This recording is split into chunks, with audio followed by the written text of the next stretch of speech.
Good morning, sir. Good morning, classmate. Our group assigned to discuss the psychomotor domain. What is psychomotor domain? According to Simpson 1972, includes physical movement, coordination, and use motor skills in areas. Development of these skills required, and it's measured in terms of speed, precision, distance, procedures, or techniques in execution. Psychomotor domain have 7 major categories, are listed from the simplest of behavior to the most complex, and it will be discussed by Ma'am Hazel and Sir Benedict. The people come up to taxonomy and they focus to the 3 different areas of learning. They look to cognitive domain, affective domain, and psychomotor domain. The cognitive domain is concerned with process of student learning and engaging in learning. It goes with knowledge, comprehension, application, analysis, synthesis, and evaluation. Affective domain is all about learning connected to more reasoning and emotional intelligence. The last one is psychomotor domain. Our group was assigned to discuss further about this. Psychomotor domain is about learning connected to practical motors. Psychomotor domain is high rank of learning. This is much more relevant when we are dealing with practical aspects of learning. There are 7 types of category of psychomotor domain, and I was assigned to evaluate the first three, which are adaptation, origination, and complex overt responses. Adaptation can modify motor skills to fit the new situations.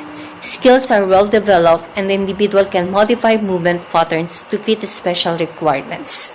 Students can improve their skills and take experience to new levels.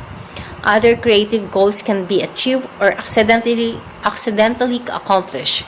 This comes from the fundamental knowledge of learning, basic skills. It all leads to other creative activities. Next is origination. Origination, the ability to develop an original skill that replaces the skill as initially learned. Ideas of originally can be achieved through mixing or scratching. This is done when trying to take already learned skills to another level. Scratch ideas, theory, ideology, practices, music, skills, and more. Next is complex overt response, the ability to perform the complete psychomotor skill correctly. The skillful performance of motor acts that involve complex movement patterns. Proficiency is indicated by a quick, accurate, and highly coordinated performance, requiring a minimum of energy. This category includes performing without hesitation and automatic performance. Okay, so good morning. So, mechanism. This is the intermediate stage in learning a complex skill. It is all about learned responses. Example of this is using a personal computer. Guided response. Early stages in learning a complex skill that includes trial and error.